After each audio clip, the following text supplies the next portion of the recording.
Hi everybody and welcome back to the Girly Girl Book Room. So today I have my favorite books of 2017 for you. I picked out 17 books because we are in year 17. Just kidding, I actually picked out 16 because I just looked at my shelves and I was like grabbing and I was like, how many do I have? And I counted and I was like 16. Okay, I could find a 17th one.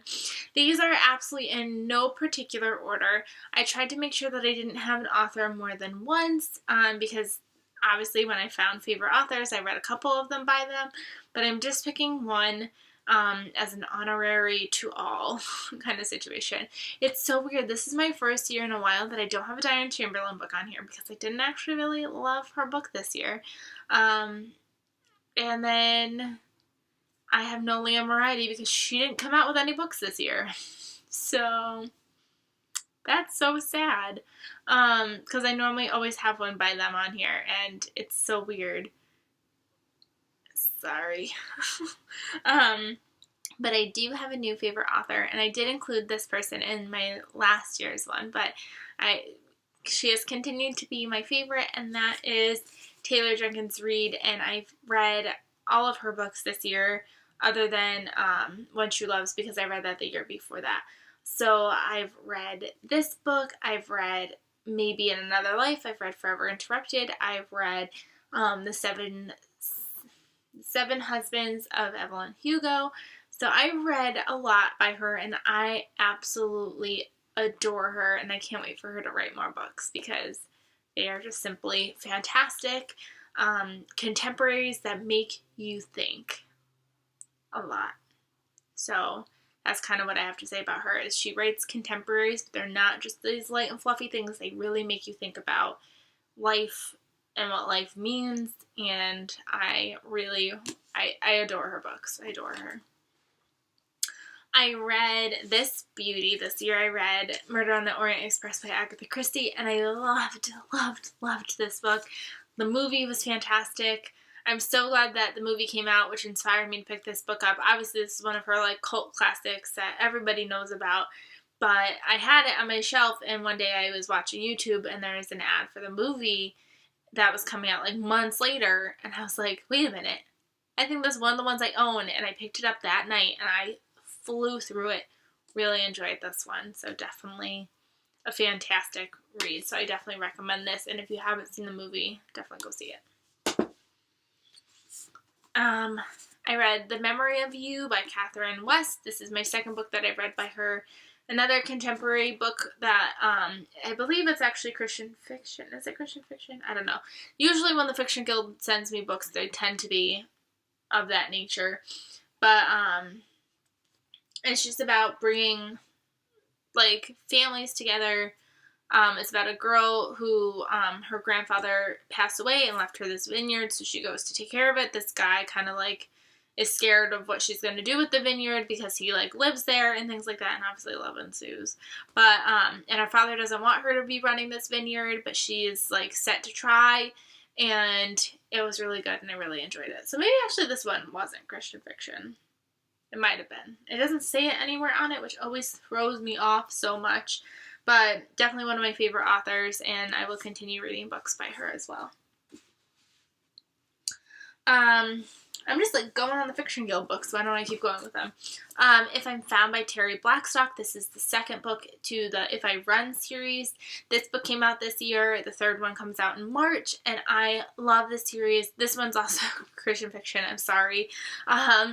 Just happens to be what they tend to send me a lot, and most of the books, it's a subtle hint to it. There's more to the story than the Christian aspects of it, and this girl is accused of murdering her friend. She runs away, and it's basically this chase to find her, and I love these books. I cannot wait to get the third one. I was pumped when they sent me this one, so I'm like secretly hoping that they find a way to send me the third one because I need this third book really badly. So really enjoyed this series. Not talked about a lot.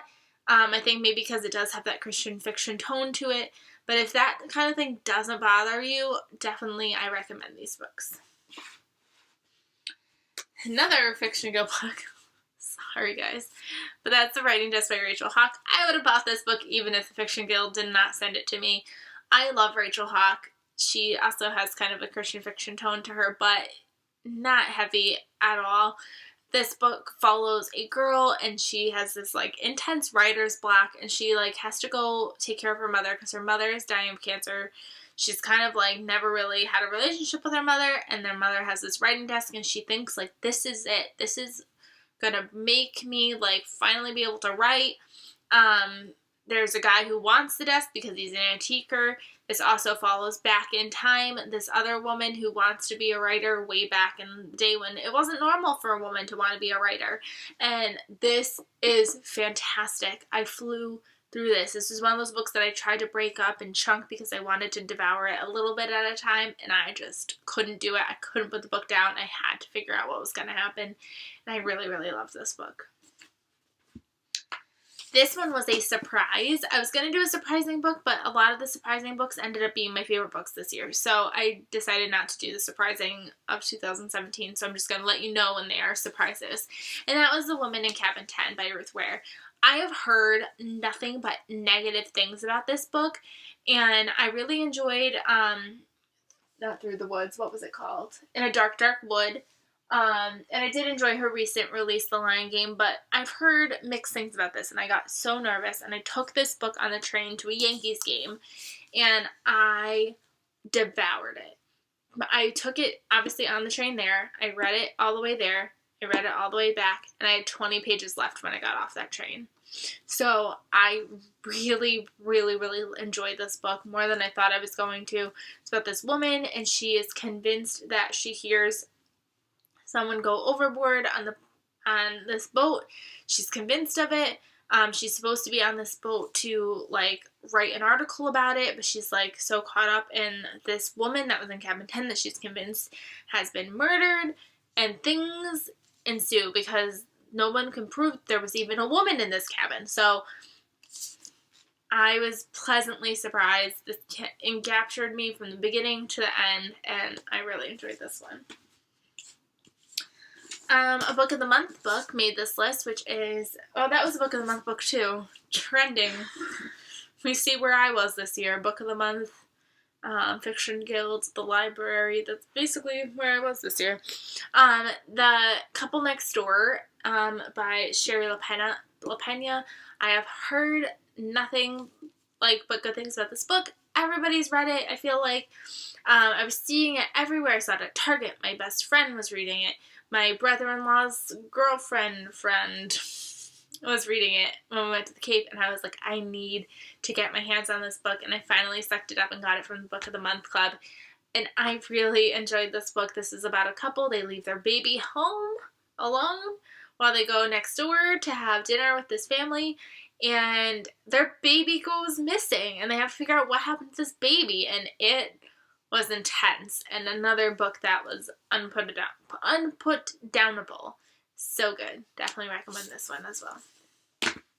Obviously, I recommend all of them because they're my favorite books. Obviously, Winter Solstice by Ellen Hildebrand had to make this list.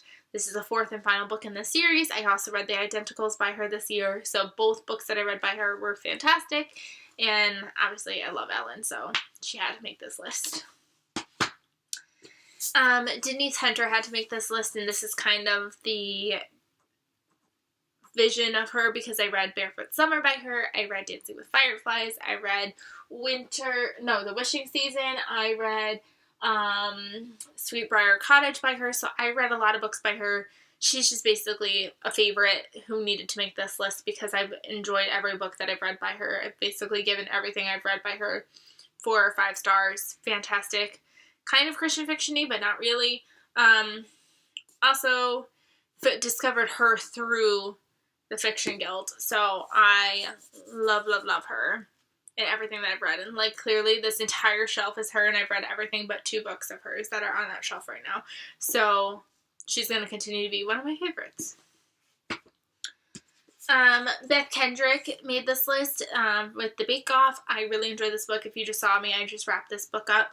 I finished her Dog's Bay series, which I really enjoyed. They're very fun. She's very lighthearted and just an easy, sweet read that is enjoyable to anybody, I would assume, if you like sweet reads. If you don't like sweet reads, then no, but sweet reads, do it. I didn't read this book this year. This is Paper Princess by Erin Watt. I read it last year, but since then I've read book 2, book 3, book 4, and I cannot wait for book 5. I don't give these books 4 stars, but they are such a guilty pleasure read that it felt so weird not including them because I do really, really enjoy them. They are not fantastic by any means, like writing style or purpose, but like they suck you in so much that like I was so nervous to read it because I've heard people, they kept talking about this book and I was kind of like, I'm not interested. But ever since then, I'm so excited that I'm in this bandwagon. Cannot wait for book 5. I think that comes out in January, which obviously if I don't read 14 books, I can't get it yet. But really, really enjoyed this series of what I've read so far. Guilty pleasure, intense. You just gotta read it for yourself. Unless you're young, don't read these. These are sold as YA, but they are definitely mature YA. So just a little warning. Then I read Olivia Miles's 1 Week Till the Wedding. I've read this during a 24-hour readathon. I knew nothing about it when I picked it up at Target. I just kind of was like, yeah, I get married soon. I need this book. So I got this book and I read it, I think, like 1 week before our wedding. And I really, really enjoyed this book. I was so excited to pick up book 2. Book 2 was not my favorite. This one's definitely my favorite. And I don't know if I just have a soft spot for it because I read it the week before my wedding or what, but it was really good. I really enjoyed it. Follows this girl. She's planning her sister, no, not her sister's wedding. She's planning her best friend's wedding. The groom's brother is kind of a jerk and doesn't really want them to get married, so she steps in as the wedding planner and best friend, and things happen, and it was really good. I read The Afterlife of Holly Chase by Cynthia Hand this year. Another favorite, I was very much anticipating this book, and I was so scared it was going to let me down because it's YA, and I was nervous, and it's a Christmas Carol retelling, so things could go wrong, and instead they were fantastic. This book cover is stunning. I love it.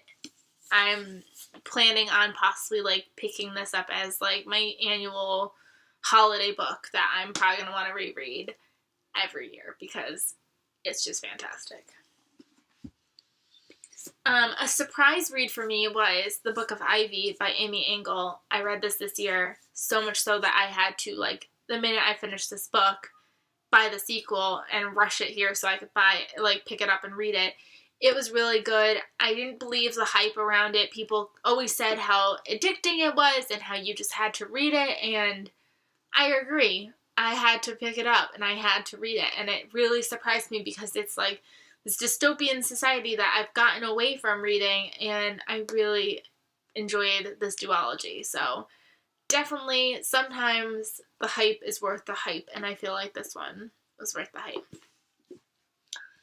This one is not one that I gave 5 stars, but I also really enjoyed it though, and that is Things You Won't Say by Sarah Pekkanen. I read another book by her, The Neighbors, or Our Neighbors. No, The Perfect Neighbors. And I didn't really enjoy it, so I was like, I'm going to give her another chance. And I picked this book up, and I want to read everything she's written. But of course, book buying ban. Can't buy anything.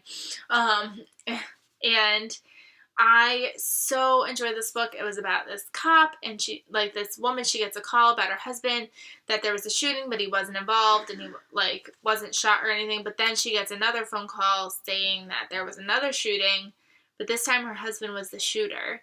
And so things happen. People, obviously small town drama, and I really, really enjoyed it. I got sucked into it. I remember staying up all night to read this book, and I really cannot wait to get to more books by her. Literally, my thrift books account, if you go on my wish list, it's like all the books she's written because I'm so excited to pick up more books by her. So, like this one. Another surprise read. I had quite a few surprises. I have one more surprise after this one. And that was Famous Last Words by Katie Allender. I was kind of nervous going into this book. I mean, the cover is creepy. She's looking at this ghost. This girl can, like, kind of talk to spirits. Not talk to spirits, but she can, like, kind of call spirits. She sees spirits. I don't know. But she moves to LA to live with her stepfather and her mother because they just got married. And there was, like, a murder that was going on. So she's trying to solve this murder thing. And it was intense. It was really good. For a YA thriller, it was fantastic. And I was so surprised because I bought this kind of on a whim because I remember hearing about it and I really, really, really loved it. So another surprise read.